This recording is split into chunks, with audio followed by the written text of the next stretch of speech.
Garde le rythme, on remue son cul pas mal. Brigitte plus vite, Corinne c'est mou, très bien. On n'a pas peur de se tordre les reins, voilà. Balance man, cadence man, trace la classe. C'est le Bob man.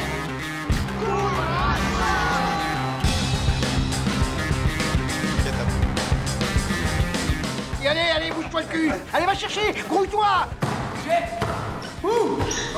Là! Mais ne courez pas comme des cons!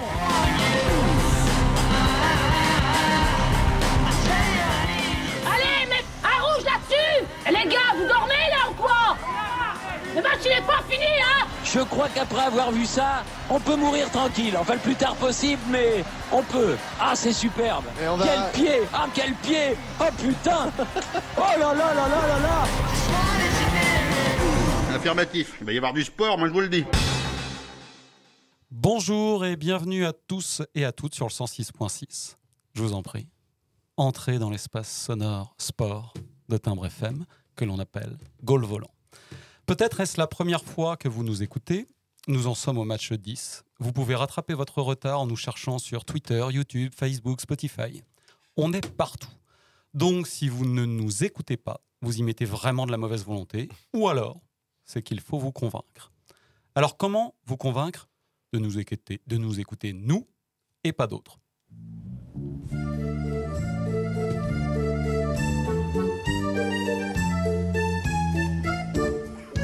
C'est les radios bière foot! La radio de la bière et du foot à la télé.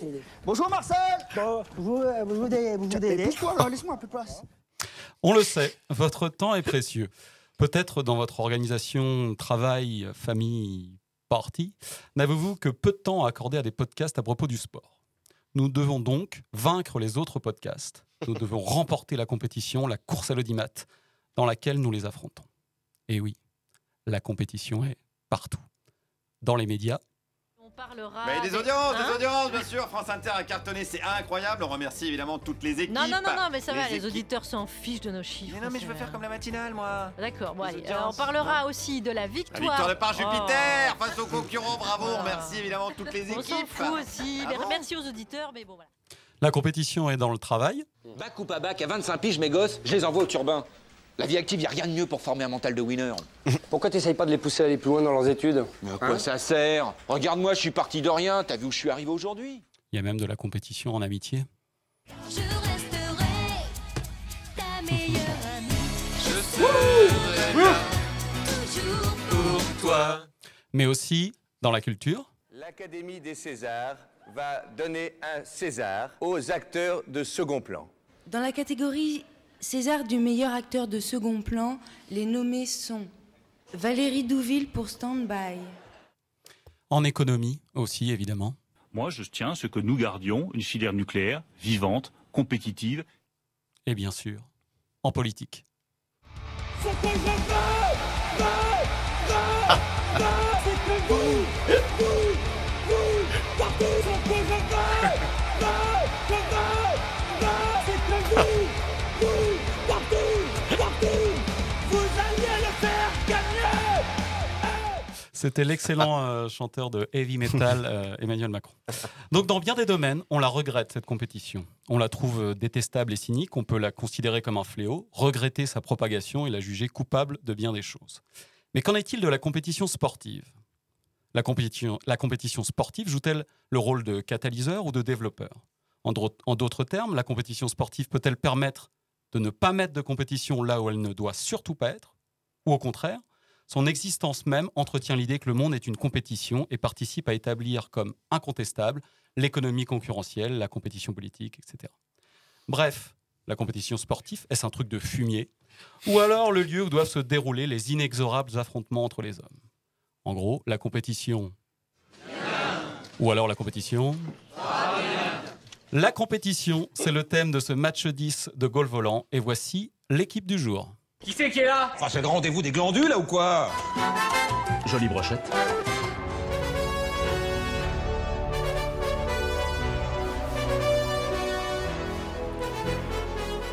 Alors avec moi aujourd'hui pour parler de la compétition dans Gaulle Volant, il y a Alban. Bonjour Alban. Salut Jérôme, salut à tous. Alors de quoi tu vas nous parler Alban? Je vais amener un petit esprit philosophique, bien que tu l'aies déjà fait Jérôme, parce que en tant que prof de philo, j'aurais mis 20 sur 20 à ton introduction. Wow. Il me semble que là, tu as posé le problème de manière assez magistrale.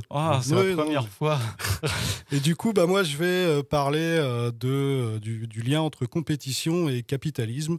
Donc vous verrez comment le capitalisme a un petit peu transformé de l'intérieur la compétition sportive. D'accord. Flo? Oui, salut. Salut. Bonjour. Toi, tu es venu nous parler de quoi? On va aller faire un petit tour au stade. Ah oui? Je dis pas lequel, vous devinez peut-être. La Beaujoire? Allez. On verra ça tout à l'heure. Julien est aussi avec nous en studio. Bonjour Julien. Bonjour. Qu'est-ce qui va se passer de ton côté? Je vais raconter une histoire. J'ai fait une interview en fait. D'accord. Je reviens dans le temps. Ok, je sais pas pourquoi ça me fait flipper.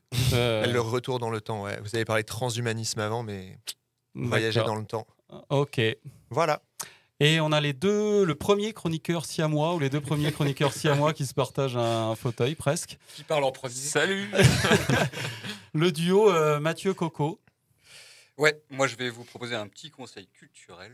Et puis on va faire une chronique sur une aventure qu'on a vécue, Mathieu et moi. D'accord. Une aventure, waouh! Carrément. Des histoires, des aventures, un stade, de la philosophie, plein de choses. Et on a Benjamin à la technique qui est avec nous. Salut Benjamin. Salut. Allez, c'est parti, on commence tout de suite par la première question qu'on va se poser tous ensemble concernant la compétition. Alors, je sais qu'autour de moi, on tient une bien belle ribambelle de sportifs. Mais cependant, de quelle équipe faites-vous partie? Avec ou sans compétition? Il est donc philatéliste. C'est vrai. Moi, direct après le boulot, philatéliste. Au détour de cette explication du mot philatéliste par Eric et Ramsey, voilà, je vous l'annonce, je me dévoile, moi je fais partie de la catégorie compétiteur. Et vous, autour de cette table, est-ce que le sport, ça se pratique avec compétition ou sans compétition? Ou pas de sport du tout, peut-être? Alban. Je veux bien me lancer, ouais. Moi, je serais aussi dans ton équipe, Jérôme, parce qu'il me semble que le sport passe par la compétition. J'ai du mal à comprendre la notion de sport sans la notion de compétition, sans la notion de match, sans la notion de victoire possible, mais aussi sans la notion de risque de défaite. Et je dirais que pour moi, c'est ce qui distingue le sport de, on va dire, l'activité physique en général. C'est-à-dire que même lorsqu'on fait un footing, je pense que des fois on peut faire du sport et d'autres fois on fait pas de sport, on fait juste de l'entretien physique. Et je pense qu'on fait du sport à partir du moment où on se donne une distance, par exemple. Donc il y a une sorte de petit match avec soi-même. Est-ce que je vais réussir à faire la distance ou à faire le temps? Donc moi, je vois toujours l'idée de match, de gain, de victoire, quoi, de gain symbolique. La victoire. Et ça fait 2-0 pour les compétiteurs. Comment on est en train de les latter. Je ne sais pas, est-ce qu'il y avait un autre avis autour de cette table? Julien, peut-être? Moi, je suis vraiment pour la compétition. Je trouve que c'est très, très, très, très bien. Ok. Ouais, comme ça, je vais gagner. Je suis avec ceux qui sont le plus.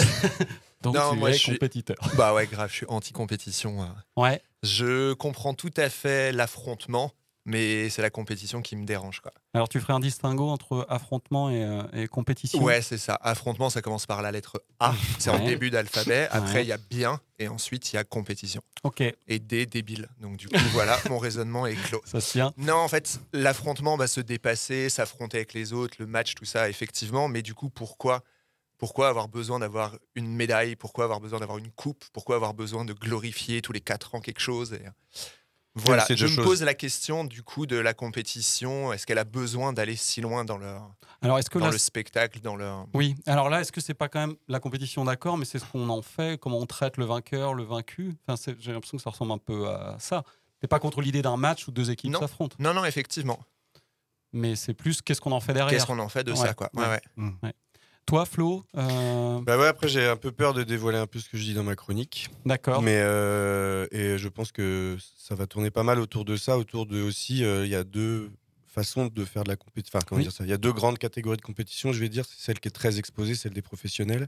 Et puis, il y a aussi toute celle qui est plus soit individuelle, comme tu disais, Alban, et puis aussi celle...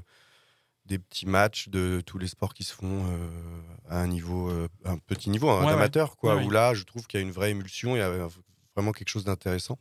Et aussi Ah, non, sinon je vais parler de ma chronique. Ouais, Non, donc c'est bon, tu t'arrêtes là pour Ouais. l'instant. Les Siamois, Coco, Mathieu. Alors, je crois qu'il n'y a qu'une seule partie de vous deux qui fait du sport, il me semble. Ouais, c'est la partie coco. La partie de droite. Alors moi, dans ma pratique personnelle, j'aime beaucoup la compétition, mais ce qui est assez paradoxal, c'est que je me donne jamais les moyens de gagner. Donc j'adore ça, mais en fait, Ouais. je perds tout. Donc, voilà, C'est vrai. Tu es un peu pareil. Oui, Alban, tu voulais Non, compléter parce le que propos je voudrais réagir sur ce qu'a dit Julien, parce qu'en fait, je pense que nos discours se complètent. Ouais. Je dirais que en fait, la compétition, il faut faire attention à ce qu'elle ne tourne pas en humiliation. Et là, je suis complètement d'accord avec Julien. Et du coup, je crois qu'il y a vraiment un enjeu autour de ce que tu disais, Jérôme. Qu'est-ce qu'on fait de la compétition? Comment on la régule? Comment on rend honneur aux vaincus, quoi. C'est hyper important, en fait, qu'il y ait de l'honneur partout, quoi. Oui, puis selon les sports, même à haut niveau, ça se pratique pas vraiment de la même manière. Les Ouais, tout à fait, célébrations. ouais. Et les- Ouais, je pensais aux rugbymen qui font des aides d'honneur ou des choses comme ça. Ouais. On y Le doigt reviendra. d'honneur. Le doigt d'honneur. On y reviendra un peu plus tard pendant l'émission. Et là, je vous propose de commencer par une mais première. du coup, qui a gagné? Les compétiteurs. Parce qu'il n'y a qu'eux qui comptent les points, donc c'est eux qui ont gagné. C'est pas bien la compétition. Ça paraît logique. Benjamin voulait peut-être donner son avis à la technique, mais il n'a pas de micro, donc c'est compliqué. Mais c'était juste pour faire entendre plusieurs voix de. Non, moi, la compétition, dans ma pratique sportive, elle n'existe pas du tout. C'est-à-dire que quand je cours, quand je fais des trails, des choses comme ça, à la limite, je rejoindrai éventuellement Alban sur le côté petite compétition avec soi-même, quoi. Ah oui. Mais les autres coureurs, les autres coureuses, ça n'existe plus, quoi. Tu t'en bats les reins. Oui, tout à fait. Tant que j'ai ma petite bouteille d'eau à la fin, je suis content.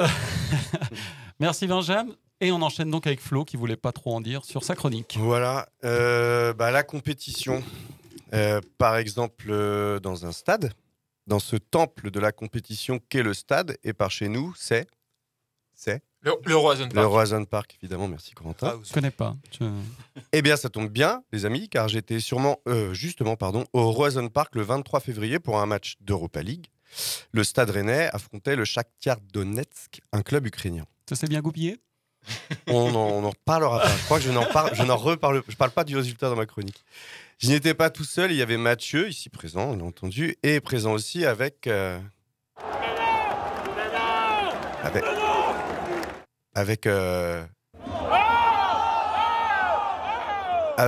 Corentin. Avec Corentin, évidemment. J'ai découvert du coup un Mathieu concentré, calme, vivant le match un peu comme moi, reconnaissant les fautes des Rennais, le beau jeu parfois des adversaires, un très bon gardien ce soir-là. Et j'ai découvert un Corentin plutôt, comment dire... Tire! Mais non! Mais n'importe quoi! Pas le mot! je dirais expressif. Oui, Voilà. c'est pas mal. C'est pas mal résumé, expressif. ouais. C'est bien Et dosé. pas objectif du tout. Bref. Bon, il faut que je vous dise, ce match m'a un peu chamboulé dans mon supportariat. Et ça passe évidemment par le concept de compétition. Ne vous inquiétez pas, je ne vais pas être hors sujet, ou du moins pas trop. Donc résumons ce qu'on voit au stade, en tout cas ce que j'y ai vu côté terrain déjà. Deux équipes qui s'affrontent et qui n'ont pas les mêmes couleurs. Allez les rouges, allez les blancs, allez les mauves, allez les nazes. Avec des joueurs qui n'ont pour la grande majorité rien à voir avec la ville pour laquelle ils représentent, à part d'y avoir été transférés à gros coups de dollars. Côté tribune maintenant, pour le coup, ce sont pour la plupart des gens du coin, entre 50 et 100 bornes grand max, autour de la ville du club. Et du moins, où on était avec les copains, je ne veux pas généraliser, ils viennent gueuler, hurler leur frustration et même un peu de haine, j'ai eu l'impression. C'est un des points qui m'a le plus troublé, cette sensation de haine de l'autre équipe, de haine de l'autre tout court, celui qui n'est pas nous. Ce qui est drôle, c'est que les gens ont payé pour venir gueuler devant des mecs surpayés pour jouer au foot et aussi s'en prendre un peu plein la gueule. Il y avait quand même une meuf derrière nous, et j'ai des témoins ici, qui gueulait sur tout et tout le monde. Les joueurs rennais à son goût trop feignants et des incapables, sauf quand ils marquaient, ils redevenaient des héros. Et dès qu'il y avait une bonne action, ça redevenait des héros. Évidemment, les joueurs ukrainiens, alors là, c'était le pompon. Et encore, tu l'as pas entendu quand c'était Stéphanie Frappard. Ah ouais, j'imagine. Et je vous ferai pas part ici du florilège d'insultes qu'elle avait, parce que c'était assez impressionnant. Un peu plus étonnamment, quand la pression est montée en fin de match, quand il y a eu les tirs au but, elle s'est mise aussi à nous reprocher, nous les supporters, des choses. On n'applaudissait pas assez, on était trop silencieux, on était assis, sacrilège. Mettez-vous debout et supportez-les, bordel. C'était drôle et bizarre à vivre, et quand on y réfléchit bien, pourquoi elle dépense autant d'énergie à brailler et s'épuiser si ce n'est pas pour essayer d'influencer le match? Chose que de toute façon, elle n'arrivera sûrement pas à faire. Au final, je me pose la question, en quoi au fond cette compétition la concerne? En quoi c'est si important pour elle? Je crois que c'est là où les gens qui n'aiment pas les supporters ou qui n'aiment pas la compétition ont le plus gros grief envers nous, supporters. En quoi ça nous concerne? Pourquoi mettre autant d'énergie, de temps et d'argent dans une passion sur laquelle on a aussi peu d'impact? Alors ne serait-ce pas pour nous donner l'illusion d'être aussi puissant ou parfois faible que notre équipe favorite, plus fort que le voisin, plus faible que la capitale, pouvoir réaliser des exploits, subir des exploits d'une autre équipe? Le supporter vit la compétition indirectement et jamais vraiment dans la performance. Si Tonton est pour le FC Nantes, il va défendre coûte que coûte le Stade Rennais au repas de famille. Voilà un de ses plus gros faits d'armes. Un collègue qui soutient Guingamp, on va lui rappeler qu'on est à Rennes quand même ici. En voilà un autre. J'espère, Corentin, que tu n'as pas un tonton pour le FC Nantes. Non. Je peux pas en parler. Ou encore pire, un de tes collègues pour Guingamp. Malheureusement, ça il y en a un peu partout. Un collègue ou un pote, ça marche aussi. J'espère que Corentin... Merde, je l'ai déjà dit. Alors, je ne suis pas en train de retourner ma veste. Je reste, je crois, supporter du Stade Rennais. On ne se change pas en un jour. Mais j'y ai cru ce soir-là, quand même. Mais de voir ces gens si tristes, de voir cette équipe perdre, le silence froid dans le stade, après le match, voir une jeune fille pleurer, d'autres exprimer leur colère, ça m'a mis dans un état bizarre. Triste pour cette équipe que je soutiens depuis tant d'années, et à la fois triste pour les gens de voir l'impact que ça a sur eux. Et je crois aussi que ça a sur moi. Si je ne vais pas au stade, c'est parce que je crois que je ne peux pas partager autant cette frustration ou cette joie avec ces gens, car je crois que j'en ai un peu honte. J'aime la compétition, j'aime, je crois, vraiment y participer au fond. C'est paradoxal, mais ça me fait moins mal quand je perds moi. Je peux ne m'en prendre qu'à moi-même, essayer de m'améliorer, et puis il y a une beauté dans la défaite, une façon d'avoir participé. Si on n'avait pas été là, l'autre n'aurait pas gagné. L'autre n'aurait même pas pu jouer, et c'est, je crois, tout ce qui m'a agacé au stade ce soir-là, c'est qu'on n'a pas fêté l'autre, on ne l'a pas honoré pour être là et faire qu'il y a match.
L'émission de sport de Timbre FM, en balade aux diffusions sur toutes vos plateformes préférées. Vous êtes toujours sur le 106.6 à l'écoute de Timbre FM et de Gaulle Volant. Vous venez d'entendre Nénette qui nous fait des petits jingles. Juste avant, vous avez entendu Deportivo, Mille moi-même. Et encore avant, il y avait Flo qui nous a fait une chronique sur son passage au stade. Un petit tour au stade. Ouais, ben j'ai bien aimé parce que moi j'ai fait une expérience du stade cette année avec le bar d'avant, le bar d'après. Pour moi c'était 6 heures, mais vraiment il y avait plein de choses à raconter justement et je trouve que tu l'as très bien fait. Sur tout ce qui se passe avant, après, toute cette énergie qui se dégage de ces moments-là. Qui est bizarre quand il va pas beaucoup. Ouais. Oui, Ouais, qui surprend qui est vraiment toujours. particulière. Ouais. Bien, on enchaîne avec un petit conseil culturel. Le conseil culturel de Gaulle Volant. Le conseil culturel.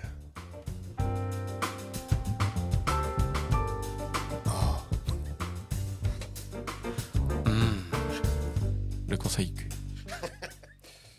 Pour tout footeux qui se respecte, il est une compétition reine. Une qui, malgré toutes les raisons recevables, le footeux a bien du mal à boycotter. Sûrement la compétition la plus populaire et spectaculaire, au sens debordien, petite dédicace à Alban. Vous l'aurez reconnu, je vais vous parler de la Coupe du Monde de football. Et merde, la Coupe du Monde. Il va nous pondre une chronique sur les yeux dans les bleus ou quoi? Et puis, pourquoi encore en parler de cette putain de Coupe du Monde, alors qu'on en sort à peine et qu'on en a été gavé pendant des semaines? Mais surtout, pourquoi en parler pendant le Conseil Q? Il nous a déjà bien saoulés avec Extrême Limite la dernière fois. Non, vous pouvez être rassuré. La Coupe du Monde n'est qu'un prétexte pour vous présenter un petit bijou de cinéma qui est malheureusement passé totalement inaperçu dans notre pays à sa sortie. Mais avant tout, une petite question aux encyclopédies vivantes du foot que vous êtes, surtout toi Jérôme. Est-ce que vous savez dans quel pays s'est tenue la Coupe du Monde de foot en 1942 ?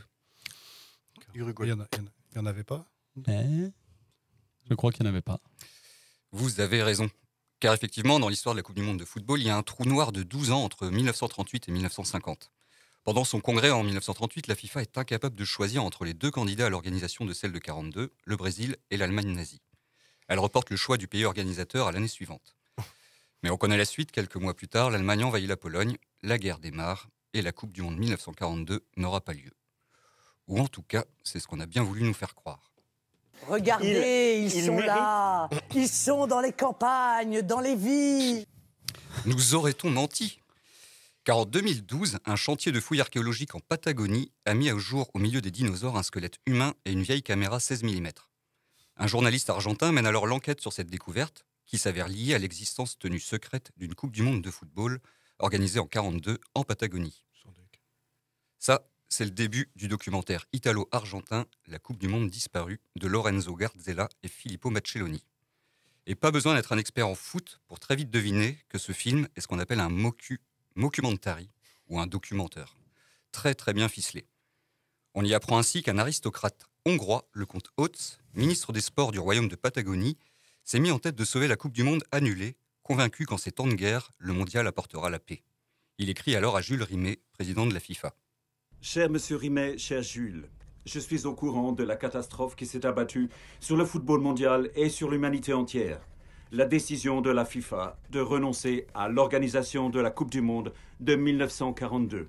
Je suis très fier de soumettre à votre attention la candidature du royaume de Patagonie. Bon, la candidature est refusée, mais il décide de la faire quand même, cette Coupe du Monde. Et comme toutes les fédérations ont refusé l'invitation, hormis l'Allemagne nazie, il crée de toutes pièces des équipes formées d'émigrés, avec des mineurs, des pêcheurs, des ouvriers. Tout ça sans joueurs professionnels. On y trouve pêle-mêle une équipe d'Allemagne composée de soldats nazis, qui a pour mission de ramener le trophée à Hitler, grâce notamment à son attaquant myope comme une taupe. Des Italiens antifascistes, une équipe de missionnaires polonais, des Anglais beaucoup trop fair-play, des Chiliens artistes de cirque qui enchaînent les acrobaties sur le terrain, et surtout une équipe autochtone, celle des Indiens Mapuches. Le comte Otz veut garder une trace de ce grand événement. Pour le filmer, il engage Guillermo Sandrini, un Italien immigré, ancien photographe de mariage. La 4e Coupe du Monde sera filmée de façon mémorable et révolutionnaire, en allant au-delà des plus modernes techniques de filmer le sport, de la même admirable façon avec laquelle ont été filmés les Jeux Olympiques de 1936 par Leni Riefenstahl, exceptionnelle réalisatrice, malgré qu'elle ait mis son talent au service de l'idéologie nazie. Ce Sandrini, c'est un véritable géotrouve-tout de la caméra. Pour l'occasion, il va inventer un tas de machines et de techniques sophistiquées. Il crée la caméra Casco, une sorte de GoPro avant l'heure, la Cinepolota, une caméra intégrée dans le ballon, la Trampilla, des petites trappes qui s'ouvrent sous le gazon pour filmer au plus près. C'est sa caméra justement qui est retrouvée au début du film, et c'est le départ d'une véritable enquête pour savoir qui, au final, a remporté cette fameuse Coupe du Monde en 1942. Car la pellicule restée à l'intérieur pourrait enfin révéler le secret du score final. Bon, la grande force de ce vrai-faux documentaire, c'est son mélange d'absurde et de réalisme. Et plus l'histoire qui est racontée s'enfonce dans l'invraisemblable, plus la forme du film se fait sérieuse et rigoureuse. On trouve dans le film de vraies interviews d'anciennes gloires du football, comme Roberto Baggio, et des fausses archives, comme les journaux de l'époque, des bandes d'actualité des années 40, totalement bidons, ou une sorte d'album Panini jauni. Les résumés de matchs en noir et blanc sont aussi classes que les plus grands films burlesques de l'époque. Et puis ça regorge de petites pépites et trouvailles. L'invention de l'arbitrage vidéo, qui prend pas mal de temps parce que du coup il faut développer la pellicule. L'arbitre embauché par le comte, qui se trouve être le fils de Butch Cassidy et qui arbitre pistolet à la main. Le gardien de but des Indiens Mapuche, infranchissable puisqu'il hypnotise ses adversaires. Les tireurs de pénalty, il les regarde dans les yeux. Des Italiens qui trichent en jetant des épices à chili dans les yeux des adversaires. Bon, les matchs s'enchaînent vite, c'est pas le propos premier du film. La France est vite éliminée à cause d'une épidémie de diarrhée. L'Angleterre est éliminée par une petite équipe locale, comme d'hab. Les Italiens et les Allemands n'ont pas beaucoup de mal à gagner, mais la surprise vient surtout des Indiens Mapuche, qui se révèlent très très bons. En demi-finale, l'Italie est battue par les nazis, qui ont bien sûr corrompu l'arbitre, et elle perd son titre de champion du monde qu'elle avait gagné en 1938. Et la finale voit s'affronter les Allemands et les Indiens Mapuche. Mais alors que les deux équipes sont à égalité, un déluge s'abat sur la région et une digue craque. Une immense vague déferle sur le stade, qui met fin au match alors qu'un dernier tir venait d'avoir lieu. Et c'est justement ce que la caméra était en train de filmer. C'est tellement bien foutu qu'une fois le suspense levé, on n'a qu'une envie, revoir ce faux documentaire et en savourer tous les petits détails. Il mérite vraiment d'être vu, y compris par ceux qui n'en ont rien à faire du foot, comme moi, qui ne s'ennuieront pas une seconde. C'est une parodie très intelligente, autant sur le fond que sur la forme. Une parodie de la compétition et une parodie des documentaires trop sérieux. Mais c'est une parodie dont le but est aussi de dénoncer les comportements de certaines équipes et par la même occasion de stigmatiser les rapports entre sport et pouvoir. Le film surtout appuie sur les bienfaits de la compétition et du sport au niveau humain, social et politique. Il met aussi en lumière la beauté des matchs disputés par des non-professionnels. Et puis il nous fait nous demander si, selon qu'on les joue dans les cours de récré ou qu'on les invente sur grand écran, les plus belles coupes du monde ne sont pas finalement celles dont on rêve.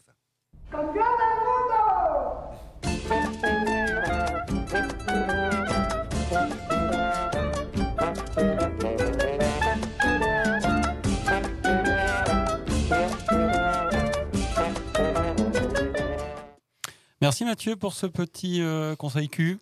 Tu le trouves où? C'est difficile à trouver. Il faut aller sur Vimeo, mais on mettra le lien pour les auditeurs. Très bien. Bah, merci pour ce petit conseil. Je ne savais pas que tu n'aimais pas le foot. Je supporte Rennes. Comment je pourrais aimer le foot? Oui, c'est pas exactement la même chose. Bien, on va enchaîner. Alors, fini les fake news. Maintenant, on va passer à la philosophie. Passer au sérieux. Exactement. À toi, Alban. The Germans playing 4-2-4, Leibniz in goal, back four, Kant, Hegel, Schopenhauer and Schelling. Alors mon but ici est de faire une critique de la compétition. Alors on entend souvent, plutôt dans des milieux de gauche, alors des milieux qui me sont du coup a priori plutôt sympathiques, des critiques de l'esprit de compétition qui serait la traduction psychologique de la sacro-sainte concurrence économique, valeur cardinale du capitalisme avancé qui est celui de notre époque. Alors il y a du vrai dans cette critique que je partage en partie, mais je pense qu'elle a le défaut de jeter le bébé, à savoir la compétition, avec l'eau du bain, la concurrence économique. Alors je vais essayer de montrer dans cette chronique qu'il y a compétition et compétition, au sens où il y a activité ludique d'un côté et struggle for life de l'autre, rivalité sportive d'un côté et lutte à mort de l'autre, et que c'est la faute au grand méchant capitalisme si on confond aujourd'hui ces deux formes, somme toute bien différentes de la compétition. Alors pour commencer, j'aimerais revenir dans un premier temps sur le concept biologique de compétition, ou en version originale de struggle for life. Comme l'a montré avec force il y a maintenant fort longtemps le bon Charles Darwin, la notion de compétition est centrale en biologie, car elle est tout simplement ce qui permet la sélection naturelle. En effet, les espèces évoluent, apparaissent et disparaissent au gré d'une compétition qui les oppose pour l'acquisition d'un nombre limité de ressources. En bref, pas de sélection naturelle sans compétition, et donc pas d'évolution des espèces sans compétition. Mais, et c'est là le paradoxe dialectique, la sélection naturelle va prendre une tournure inattendue avec l'être humain. Donc, comme Darwin le montre, les sociétés humaines les plus solides, celles qui subsistent le plus longtemps, sont paradoxalement les moins concurrentielles, les plus solidaires, La sélection naturelle va donc privilégier le trait de solidarité chez l'homme, ce qui finalement conduit à la suppression du principe de sélection naturelle lui-même, étant donné qu'il n'y a plus aucune compétition pour qu'aucune sélection ne s'opère. Donc si vous voulez, c'est comme si la sélection naturelle se supprimait elle-même en mettant en valeur le trait de solidarité qui permet aux sociétés de subsister. Mais finalement, cette fin de la compétition biologique est-elle le terminus de toute forme de compétition ? Ce n'est pas ce que pensent en tout cas nos amis stéphanois.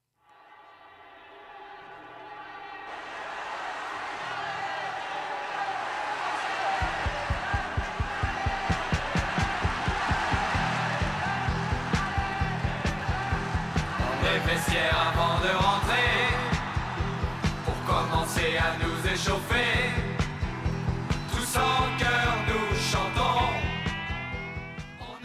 Alors autant dire à l'écoute de ce chant de supporters qu'on est sorti d'une compétition, le Struggle for Life, pour en rejoindre une autre, qui serait la compétition sportive. Mais comment cela s'est-il opéré ? Eh bien, il faut rappeler maintenant que nous autres humains sommes originairement et fondamentalement des animaux. Alors qu'est-ce qu'on fait de cette foutue mémoire de l'espèce qui nous met tous en compétition pour l'accès aux ressources ? Eh bien, comme disait Freud, la compétition, on la sublime, on la déplace sur un terrain symbolique. Bref, on en fait un jeu, quelque chose d'à la fois pas sérieux et au plus haut point sérieux. Mais n'allons pas trop vite. D'abord, qu'est-ce que c'est que cette histoire de sublimation qui nous vient de Papa Freud ? La sublimation, alors je vais essayer de ne pas être trop long ni trop ennuyeux, la sublimation c'est un concept de psychanalyse qui décrit un phénomène psychologique. La sublimation, c'est ce processus par lequel nous utilisons l'énergie d'une pulsion violente, mais à travers un biais de canalisation, donc un biais de civilisation, qui donne à cette pulsion un contenu tout autre que son contenu original antisocial. Donc cette transformation d'une pulsion en un autre désir plus civilisé, c'est ce que Freud compare au changement d'état de la matière et donc qu'il appelle sublimation. Alors Freud joue sur les mots car bien souvent, le nouveau but de la pulsion à l'origine violente est sublime. On peut penser à l'art, par exemple, mais aussi, et c'est là où ça nous intéresse, on peut penser au jeu. Et ce jeu sublime, lorsqu'il implique également un effort physique, ça s'appelle le sport. Alors je récapitule. L'animal humain est solidaire, car intelligent, mais compétitif, car ça reste un animal qui à l'origine se bat pour l'accès aux ressources naturelles. Sauf que cet esprit de compétition est transformé par la civilisation. Ce n'est plus l'accès aux ressources dont il est question maintenant, mais la compétition se passe à travers le champ symbolique du jeu, et plus particulièrement du sport, au lieu d'une compétition qui serait dans la vie réelle. Il n'est alors plus question de ressources, mais de reconnaissance symbolique. On se bat maintenant simplement pour savoir qui est le meilleur au jeu ou dans le match, et non plus qui va avoir les ressources. Ça n'a plus d'importance vitale, mais au final, ça reste quand même très sérieux, le sport.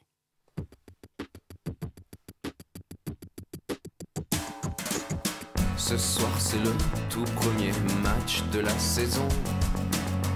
Et Johnny Rep a les cheveux blonds. 45 000 personnes se tassent dans le chaudron. Et Johnny Rep enlève son pantalon. Un ange qui passe dans les vestiaires.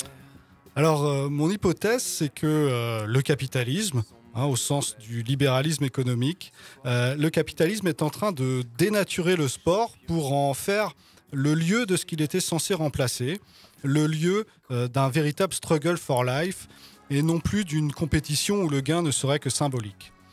Alors, on aurait une sorte de rebiologisation de la compétition qui ferait revenir celle-ci finalement loin du jeu et plus proche de la lutte pour la survie.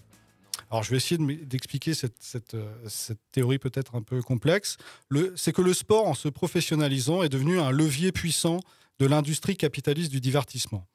Par conséquent, les sportifs n'ont plus accès simplement à de la reconnaissance sociale, mais ils donnent accès à leurs employeurs et ils ont accès eux-mêmes à une large part du gâteau des ressources. En d'autres termes, ils gagnent beaucoup d'argent.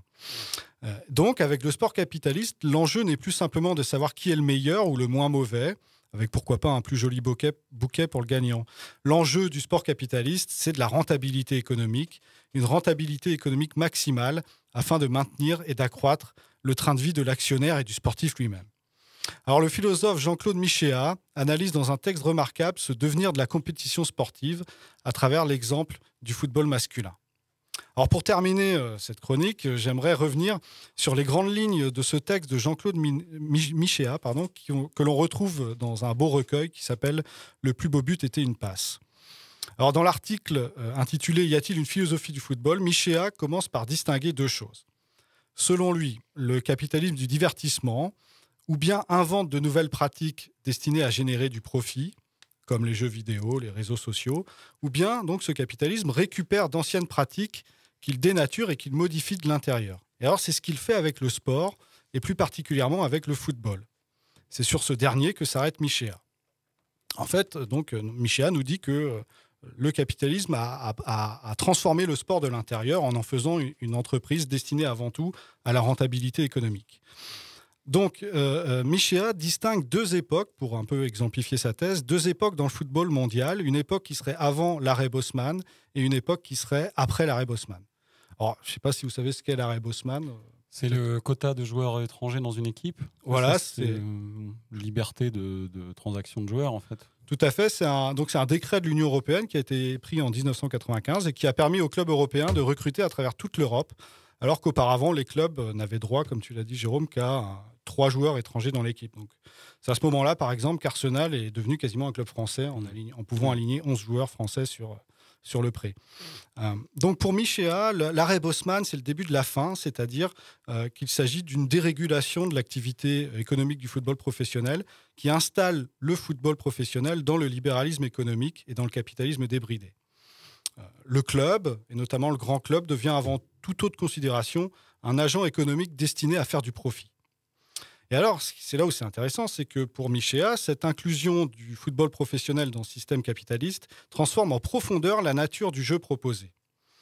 De façon encore un poil schématique, on est passé, d'après Michéa, d'un football socialiste, un football total où tout le monde attaque et tout le monde défend, porté sur l'attaque et la création du jeu, et donc, on va dire, avec un enjeu de compétition moindre, à un football libéral, marqué par la spécialisation des tâches, porté sur la défense et la destruction du jeu adverse. Étant donné que les enjeux économiques deviennent colossaux, ils prennent le pas sur l'essence du sport lui-même. L'objectif n'est plus de gagner avant tout en prenant le risque de perdre, mais l'objectif devient de ne surtout pas perdre en ne prenant aucun risque du tout, le but étant de ramener au moins un point. Comme le dit Michéa lui-même, alors là je le cite, si pour des raisons qui tiennent justement aux nouveaux intérêts en jeu dans le monde du football moderne, qu'il s'agisse de ceux des oligarques russes ou des milliardaires du pétrole, la défaite sportive doit à présent incarner la figure du pire. Tout autre résultat, même un 0-0, devra donc toujours être considéré comme un moindre mal. Alors Michéa prend deux exemples qui expriment selon lui le mieux ces deux footballs opposés, et je dirais ces deux conceptions de la compétition. Donc le football socialiste qui s'articule autour de l'attaque et du risque, et le football libéral qui s'articule autour de la défense et de la gestion pour ne pas prendre de but. Donc selon lui, l'équipe symbolique du football socialiste... c'est plutôt les années 70. Alors, je ne sais pas qui c'est que ça pourrait être. Les Pays-Bas. Alors, on pourrait penser aux Pays-Bas de Cruyff, il les cite, mais... Ou celle dont tu as déjà parlé ?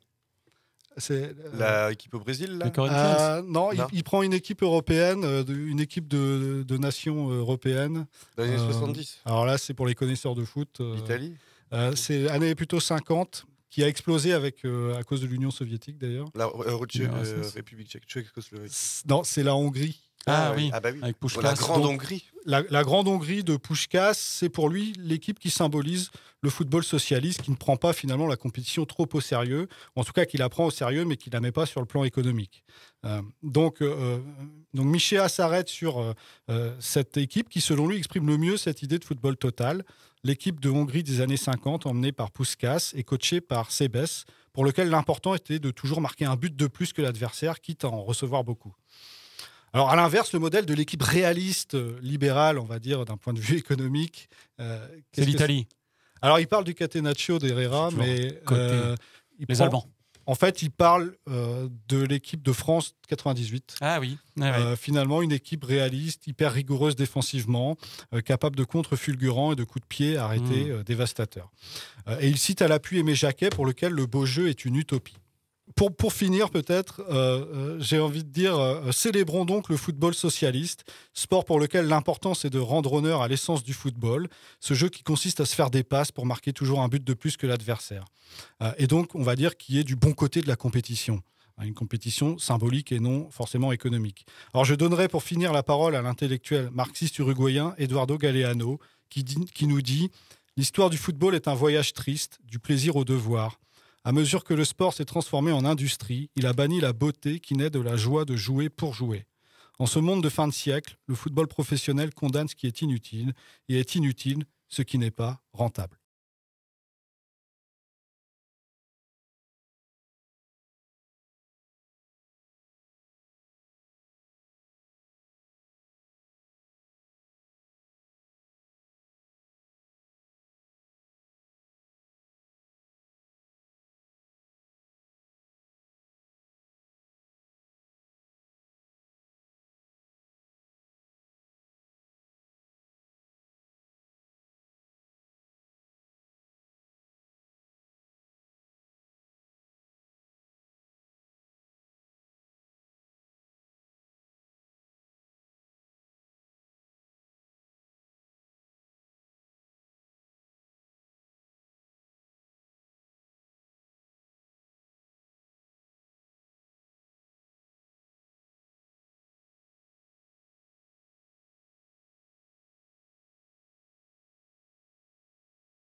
Goal Volant, l'émission de sport de Timbre FM, en balade aux diffusions sur toutes vos plateformes préférées. Vous êtes toujours sur le 106.6, vous écoutez Goal Volant, le match 10 sur la compétition. On vient d'entendre, c'était les Beatles ? Tout à fait.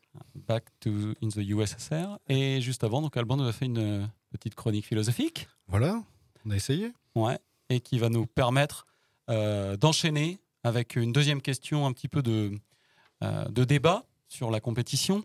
Donc c'est marrant, tu as posé l'arrêt Bosman, enfin Michéa pose l'arrêt Bosman comme vraiment le moment où ça part en cacahuète, quoi, un peu le moment où ça se... C'est ça, ouais, c'est le moment où ça bascule on va dire d'une compétition qui reste quelque chose de l'ordre du jeu, on va dire, et qui en tout cas qui ne vient pas pourrir le jeu, quoi, à une compétition qui s'installe trop sur le terrain économique, et qui du coup réduit la vraie compétition sportive à une affaire de calcul. C'est un peu ce que j'essaie de montrer. La faire rentrer dans le monde un peu de l'entreprise. Oui, tout à fait, de lié à la rentabilité économique. Et ça prend le pas sur la compétition sportive, quoi. C'était un peu pour montrer les deux formes de compétition que j'essaie de distinguer. Sport et économie, que l'une peut gangréner l'autre. Donc, il faut trouver un équilibre entre les deux, quoi. Oui. Dans François Ruffin, dans son livre Comment ils nous ont volé le football, lui fait plus un décennie par décennie, ce qui amène à ça. Il parle aussi de l'arrêt Bosman, mais il parle aussi d'autres dérives sur le statut des joueurs et tout ça, bien avant aussi. Oui, puis l'arrêt Bosman, il a arrêté une sorte d'hypocrisie aussi dans le foot à une période où en fait il y avait des... Enfin, ça se faisait, en fait, les choses se faisaient quand même et c'était juste l'officialiser un peu aussi. Ouais. Bien, on va donc poursuivre un petit peu le débat. Alors moi, j'ai parlé en début d'émission un petit peu de donc voilà, est-ce que la compétition sportive catalysait finalement la compétition qui ne devrait pas avoir lieu ailleurs? Visiblement non, parce qu'elle a lieu.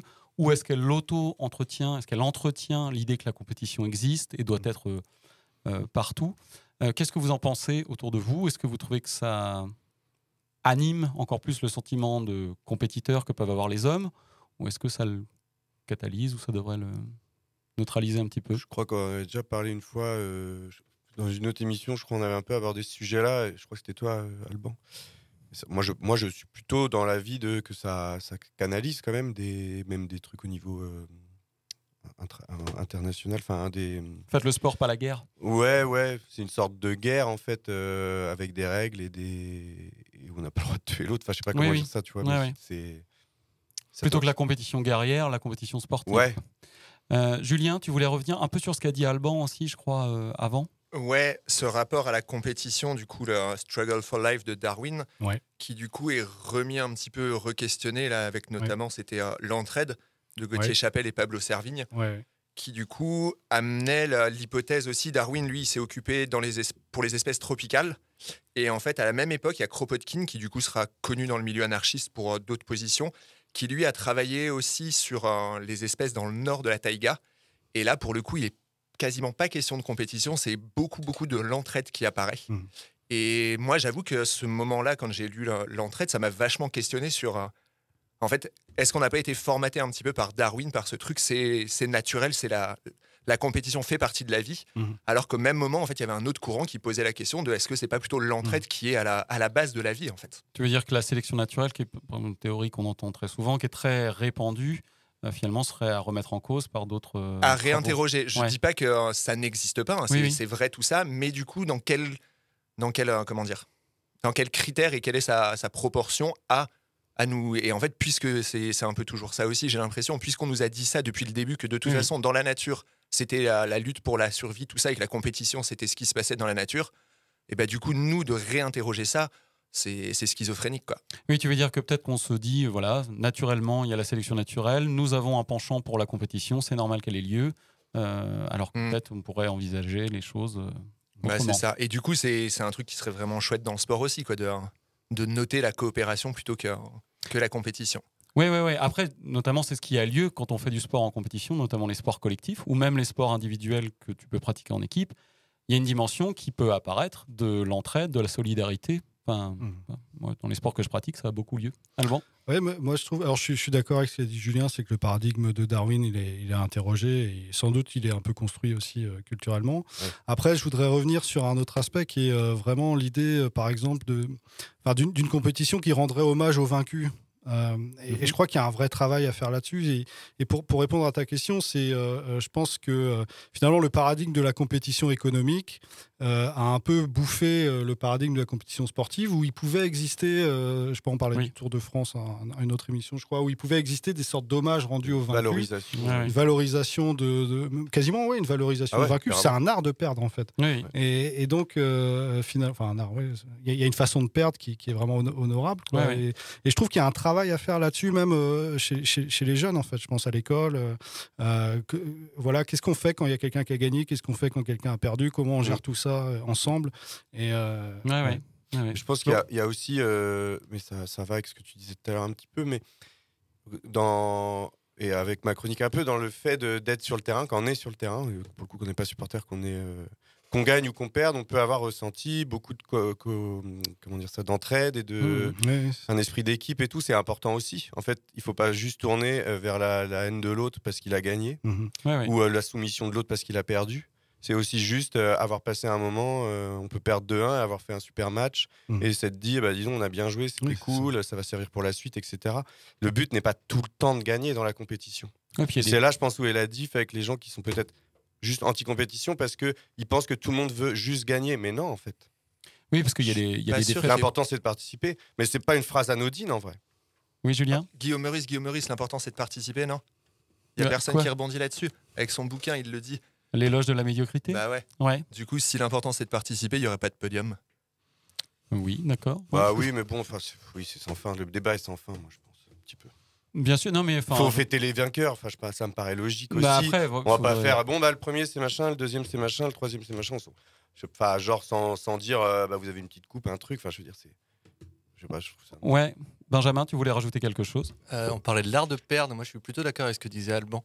Effectivement, on voit, mais c'est plutôt dans les sports qui sont très très médiatisés, comme le football par exemple, où ça n'existe. Enfin, le vaincu, on l'a bien vu à la dernière Coupe du Monde, quoi, par exemple, où les Argentins par rapport aux Français, enfin, c'était n'importe quoi. Et par contre, il y a plein d'autres sports où peut-être, je sais pas, peut-être plus les sports individuels, j'en sais rien, où le vainqueur, la gagnante, etc. On va encourager ceux qui n'ont pas fini, par exemple, leur course ou des choses comme ça. Enfin, il y a toute une sorte de coopération aussi là, ou une entraide où on va encourager en fait les adversaires, quoi. Et moi, effectivement, j'ai plutôt le biais de me dire, j'aime pas trop la compétition, mais je pense que je aussi parce que ça rejoint ce que tu disais, Alban, aussi, c'est parce que je vois ça à travers ce que elle est fourvoyée par le capitalisme, quoi. C'est-à-dire qu'on garde juste ces éléments-là, quoi. Ouais. Non, effectivement, et puis il y a un art de perdre et peut-être un art de gagner aussi. Ah, bien sûr. Moi, avec Julien, on avait fait du foot gaélique pendant un moment où les fins de match, notamment, tout le monde était réuni autour à parler du match, pas forcément du résultat, mais plutôt à l'état d'esprit de la rencontre. Si la rencontre s'était bien passée, et on s'en foutait. On l'a souvent évoqué ici, le rugby est un sport où il y a un vrai respect entre les adversaires, vraiment. Ouais. Bien, on reviendra peut-être là-dessus aussi quand on fera une émission sur la récompense, parce que peut-être qu'on pourra justement parler de tout ça et de tous ces podiums. Donc rendez-vous dans un futur goal volant. Hors-jeu, le but est refusé. Non mais comment il peut siffler hors-jeu? Bien, alors aujourd'hui, je me mets hors jeu de l'émission Goal Volant. Je me mets hors jeu car je ne vais pas vous parler de compétition pendant quelques instants là. Je vais faire un petit pas de côté pour saluer le footballeur tchèque Jakub Jankto, qui le lundi 13 février dernier a fait son coming out. Le joueur du Sparta Prague a en effet révélé son homosexualité dans une vidéo qui accompagnait la création de son compte Twitter. Alors pourquoi le saluer? Car peu de joueurs ont fait leur coming out dans le milieu du football. Ici, il s'agit d'un joueur international en plein milieu de sa carrière. Et on peut avoir l'impression que plus le joueur sera fort, plus un coming out aura un retentissement dans le monde du foot et permettra de faire évoluer les mentalités. Ces dernières années, plusieurs joueurs ont fait leur coming out en Australie, aux États-Unis, en Angleterre. En Allemagne, l'ancien international Thomas Hitzberger a révélé son homosexualité après sa carrière. En France, il y a aussi Olivier Rouillet, également ancien international, qui a attendu aussi d'avoir quitté les terrains. Et pour cause, le football est un monde homophobe, dans les vestiaires, dans les tribunes. Dans les années 90, Justin Fachanou fit son coming out au moment où sa carrière allait décoller. Et le décollage n'eut pas eu lieu. Il devient un vrai paria et connut une impression de chute sportive. Certains de ses coéquipiers, des supporters et même son propre frère, lui aussi footballeur, considérèrent alors qu'il ne pouvait pas avoir sa place dans le football. Victime d'un véritable harcèlement homophobe, il se suicida 8 ans après son coming out. 25 ans plus tard, les joueurs ayant fait leur coming out reçoivent plutôt un bon accueil de la part de leur public et aucun acteur du foot ne s'avise de donner un avis dépréciatif sur les joueurs osant assumer leur homosexualité.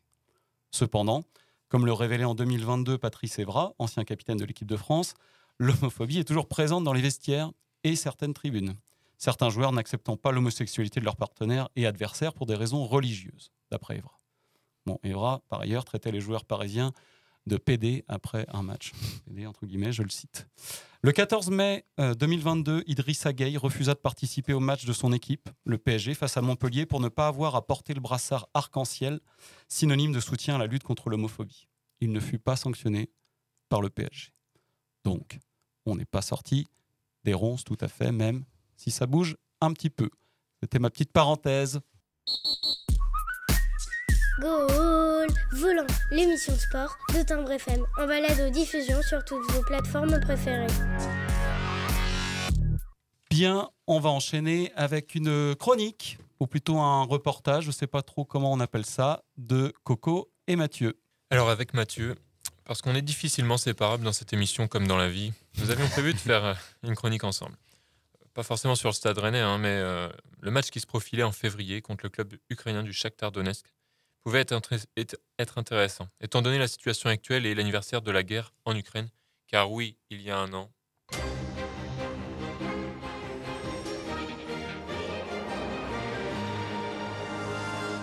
Il est 20h, bonsoir à tous. Édition spéciale ce soir. À quel point ce 24 février 2022 s'inscrira-t-il dans l'histoire? Offensive russe en Ukraine, frappe coordonnée... Le football, sport parfois décrié pour n'être qu'un amas d'une vingtaine de personnes courant derrière un ballon, a-t-il encore sa place dans un pays en guerre? Peut-on, dans ce contexte, continuer à supporter son club de cœur? Mathieu et moi, en tant que supporters privilégiés d'un club d'une petite ville bien tranquille et loin de la guerre, avions envie de comprendre. Afin de rencontrer des mineurs non donnés aux fans du principal club de Donetsk, nous sommes allés à la recherche d'indices ou d'informations nous permettant de les rencontrer. Réseaux sociaux, sites des clubs de supporters, horaires des vols d'avion. Cela s'est révélé assez infructueux, mais nous avions notre premier contact avec l'association All Behind, située près du Rosenpark, qui vient en aide aux Ukrainiens installés en France. Rendez-vous était pris à 19h, le jour du match. Jeudi 23 février, jour de match. Malgré nos démarches, nous nous retrouvons qu'avec ce seul rendez-vous. Habituellement, les cortèges de groupes de supporters adverses profitent du centre-ville de Rennes pour parader. Nous convenons donc avec Corentin d'écumer les terrasses dans l'après-midi. C'était sans compter sur la météo. 33 jours sans pluie sur la métropole, mais évidemment, elle devait tomber sur nous ce jour-là. Les barbobos du Mail, l'immense délirium capable d'accueillir une ribambelle d'Ukrainiens assoiffés, les places Sainte-Anne, de la mairie, du Parlement, avec son peuple bien connu. Les seules personnes en range que nous voyions étaient de la WWF. Toujours la même question. Avez-vous vu des supporters ukrainiens? Au BDS, au tabac, au local d'Alé-Rennes plongé dans le noir, rien. Trempé, nez collé à la vitrine de la piste, yeux rivés sur le mail, le stress de décevoir notre coach montait. Ah bah oui. Soudain, un sac à dos avec du orange et du noir passe devant nous. Premier mot échangé. Bonjour, vous parlez français? Do you speak English? On se serre un peu et on trouve 3 tabourets pour accueillir au mieux ces 3 supporters. Vassili, colosse ukrainien de 42 ans, et ses 2 parents, Igor et Damara. Comment on dit santé en ukrainien? Hein? Comment on dit santé? Budmo. Budmo? Yeah, budmo. Les 7 heures de voiture depuis Londres n'ont pas effrayé Vassili, qui avait l'habitude de mettre en valeur ses déplacements dans toute l'Europe à travers des vidéos cumulant plus d'1 million de vues. Il nous explique les spécificités du supporterisme donetskien. On n'est pas des hooligans.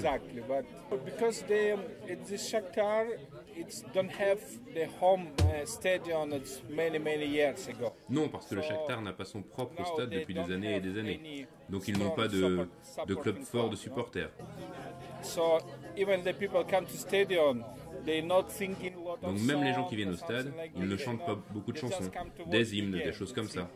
Tu vois, ils viennent juste pour regarder le match, parce que c'est très difficile de... On n'a pas de fan club fort qui va se déplacer avec le club dans chaque pays pour les supporter, comme des hooligans. Et à cause de la guerre, ils n'ont même pas leur propre stade. Donc on a déménagé de Donetsk à Lviv. Après Lviv, on a déménagé à Kiev.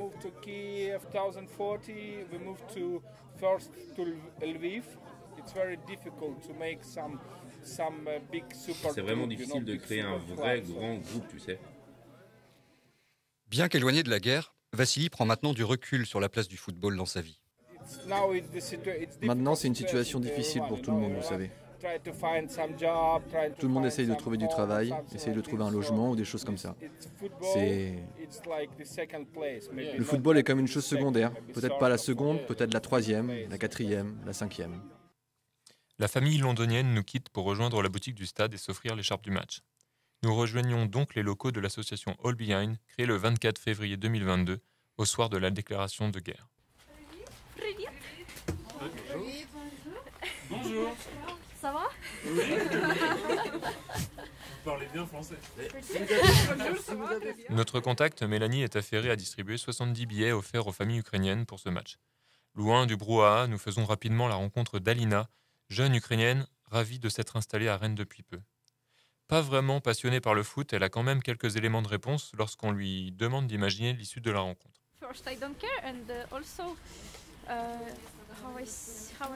Alors d'abord je m'en fiche et ensuite je sais qu'on a déjà gagné en Pologne, ouais. Mais Rennes est vraiment une équipe difficile à jouer, vraiment forte. Je ne sais pas. Je ne sais vraiment pas, mais ce que je peux dire c'est que j'espère que ce sera l'Ukraine, mais je ne sais pas. Rapidement, nous évoquons son exil et son arrivée à Rennes. Alina est arrivée d'une Ukraine en guerre pour débarquer en Mayenne. Et pas n'importe laquelle, la Mayenne bien profonde. It's Le Tailleul. Yeah. Before it was Desertine, Fougerolles de Plessis. So it's really small, something small nobody knows, but it's better in Rennes. Yeah, of course. You know, I have traffic, I have road. Tu vois, il y a de la circulation, des routes, des choses à voir aussi, des gens. C'est fou, c'est si bien. Mathieu ne croit pas si bien dire, et Alina regrette probablement ses tribulations et de ne pas être arrivée plus rapidement à Rennes. Elle nous explique la période délicate vécue en Mayenne et ses conséquences aujourd'hui. They went back to Ukraine? Yeah, we was living in some little village. We don't have job, school. Oui, on vivait dans un petit village. Il n'y avait pas de travail, d'école, de train, rien. Pas de bar, juste un tout petit magasin. Donc ma mère a dit c'est trop dur et elle est repartie en Ukraine avec ma tante. On s'appelle tous les jours. I really afraid about tomorrow because it's already tomorrow is 1 year of like a bad birthday for Ukraine. Tomorrow we will have some birthday for Ukraine. Demain, on va avoir une sorte d'anniversaire pour l'Ukraine, donc je suis vraiment inquiète parce qu'on ne sait pas ce que Poutine peut faire. Cette date, elle est dans tous les esprits en cette veille des 1 an de l'invasion de l'Ukraine par la Russie. Elle trotte aussi dans la tête de Diana, une mère de famille que nous avons rencontrée à l'entrée du parcage visiteur au Roison Park. We are from Kiev, and so normally we would cheer. Nous sommes de Kiev et donc normalement on supporte le Dynamo de Kiev, pas le Shakhtar. Mais Donetsk, c'est la ville d'où est originaire mon mari et donc c'est l'équipe de son enfance. On ne pouvait pas manquer l'opportunité de venir et d'être ici.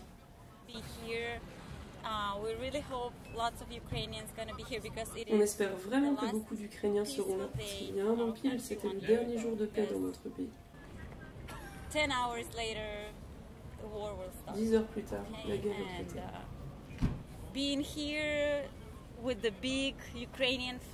Être ici avec mon grand drapeau ukrainien est très important. Il est énorme, il fait genre 12 mètres de long, donc j'espère vraiment qu'il y aura assez d'Ukrainiens pour le porter. Juste pour montrer au monde que nous sommes unis et vraiment reconnaissants envers la France et les Français. Nous, avec Mathieu, on était juste à côté du parkage des Ukrainiens pendant le match. Et son drapeau à Diana, on l'a bien vu. Tout comme les millions de téléspectateurs du match. Elle était déjà là avec ses fils pour le match contre Kiev et elle en garde un bon souvenir. C'était pas le meilleur jeu du Dynamo. On a perdu et Rennes a gagné. Mais en tout cas, c'était marrant d'être ici, de vous voir tous supporter votre équipe. I really hope that someday you will meet Ukrainian teams, not in Poland, but in Ukraine. Les fans de Rennes sont super et j'espère vraiment qu'un jour vous rencontrerez une équipe ukrainienne, non pas en Pologne, mais en Ukraine. Et vous serez toujours les bienvenus, ce qui nécessite la victoire et la paix dans notre pays. Et les gars, vous êtes les bienvenus en Ukraine. L'Ukraine est un magnifique, magnifique pays. Évidemment, nous en rêvons tous de ce déplacement. La paix et la fraternité dégagées par les paroles de Diana contrastent à la fois avec la situation actuelle du pays, mais aussi avec la sombre image que certains supporters peuvent donner lors d'affrontements dans les compétitions européennes. Portés par les valeurs de Diana, nous nous dirigeons vers notre tribune lorsqu'on croise un nouveau drapeau ukrainien. Et on peut l'avouer, les 2 gars ont l'air bien sympas et franchouillards. What's your name? Serge. It's Serge. It's French. It's Sergei or? Yes, Serge. You, what's your name? Michael. Michel. On a Michel et Serge. Bon, petit problème, les 2 amis ne partagent pas le même avis sur la symbolique de l'événement. Pour moi, c'est seulement du sport. Écoute, le football, c'est du sport. On n'est pas censé mélanger football et politique. Football is beautiful game. Okay? Pour moi, c'est un peu plus que ça parce que je veux supporter notre équipe et en ce moment, on a une grosse compétition, pas seulement dans le stade, mais malheureusement sur notre territoire. On ne peut pas vraiment dire que c'est un match de survie pour nous, mais on a une sorte de destin de survie dans notre pays maintenant. C'est une histoire terrible, terrible. C'est une histoire sanglante, une sale histoire, une histoire dans laquelle des gens meurent. Un peu requinqué après plusieurs pintes, malgré ces témoignages aussi touchants que questionnants, on prend place dans le stade, bien accompagné d'ailleurs ce jour-là par Flo. Loin de toutes ces considérations, la magie de la compétition, la passion qu'elle suscite chez les supporters, les frissons que peuvent provoquer quelques notes de musique.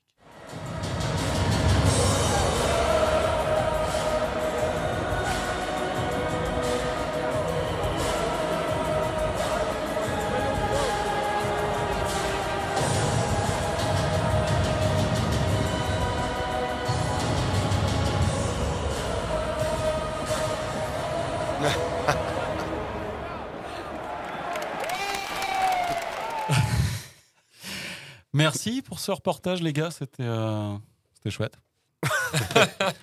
Non, mais je pense que c'était une bonne idée de profiter de cette rencontre. L'hymne à la fin, c'était l'hymne de l'Europa League qu'on va plus entendre cette année au stade. Ah oui, parce que ça s'est mal goupillé alors, finalement. Ah oui. Non, mais super, hein. Super reportage. Vraiment, on a pris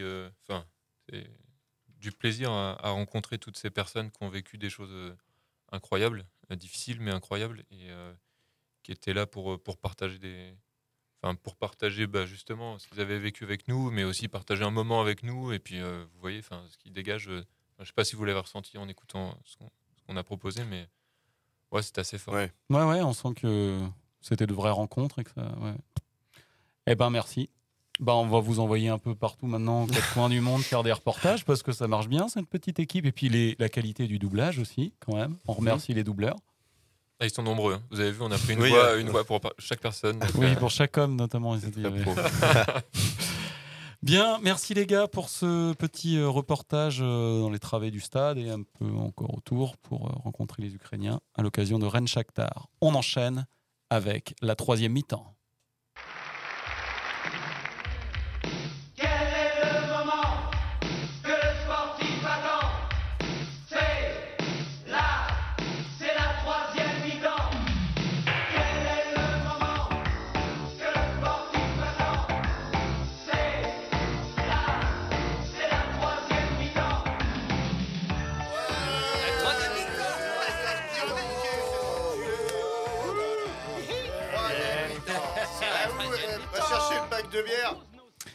C'est l'heure de la troisième mi-temps et on va retrouver le spécialiste de la troisième mi-temps qui revient de son exil au Maroc.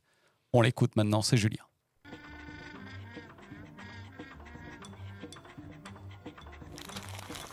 Les interviews presque imaginaires de Goal Volant.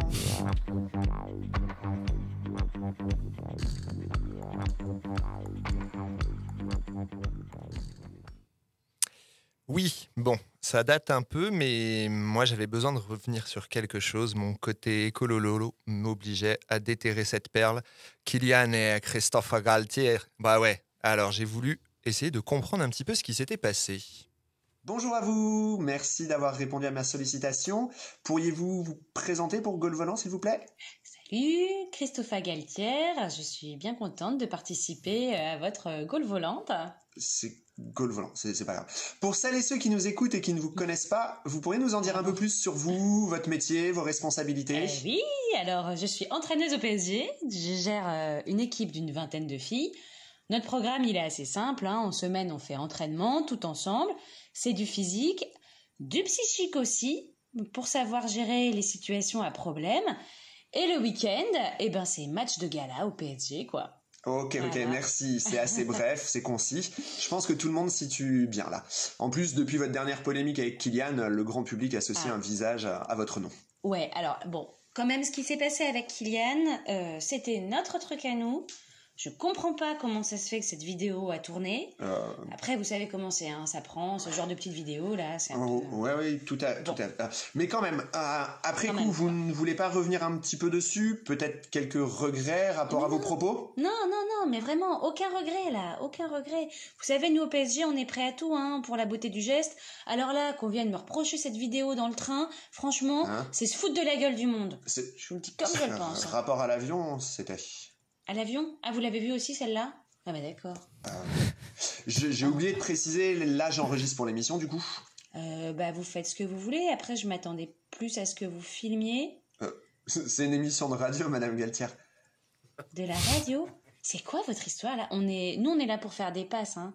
On n'est pas là pour faire de la production de je sais pas quoi. Mais je vous avais contacté pour parler de votre métier d'entraîneuse au PSG, c'était dans le mail. Je pensais avoir été clair, non? Oui, mais j'ai bien lu votre mail. Entre les lignes, hein. Vous m'aviez parlé d'une équipe de mecs, que vous aviez besoin de filles pour changer un peu votre ambiance testostéronée, je vous cite.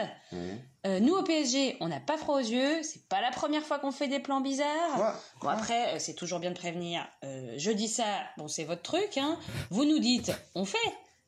Pas dans le trash non plus, attention, mais par contre, des plans à plusieurs, des gangbangs, la gaule volante, vous appelez ça comme vous voulez, nous on dit pas forcément non, hein. Au petit salon grivois, on a une expression qui dit que tant qu'il y a plus... C'est bon, merci beaucoup, excusez-moi, ça m'apprendra à ne pas aller bien loin dans Google pour comprendre les filles. Il y en a qui arrivent à retomber sur leurs pieds, moi je tourne en rond avec mes billets, hein. Alors pour me faire pardonner, musique.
Merci Julien pour cette troisième mi-temps. Merci. Donc c'était Julien après son entretien avec Christophe Galtière et avec Guy Edré qui est venu lui filer un petit coup de main pour la fin. C'est ça?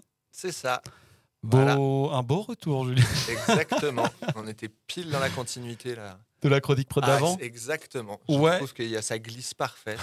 On a eu fluidité. On a eu pas mal de choses différentes, de la philosophie, du reportage, du flow. Qui nous a parlé de sa vie. Voilà, c'était Goal Volant, le match 10 à propos de la compétition. Vous écoutiez Timbre FM sur le 106.6. On se retrouve très bientôt pour le match 11, puis 12, puis 13, puis 14. Je continue ou non? On a compris.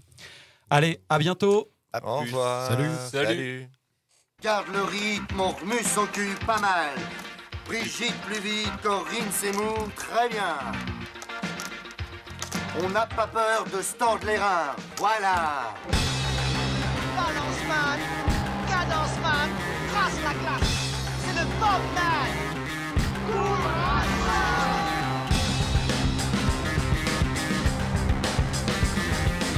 Et allez, bouge-toi le cul. Allez, va chercher, grouille-toi. Ouh. Oh. Là. Mais ne courez pas comme des cons.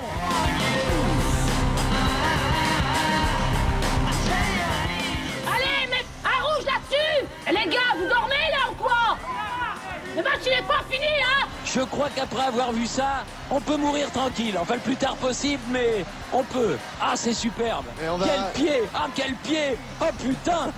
Oh là là. Affirmatif. Il va y avoir du sport, moi je vous le dis.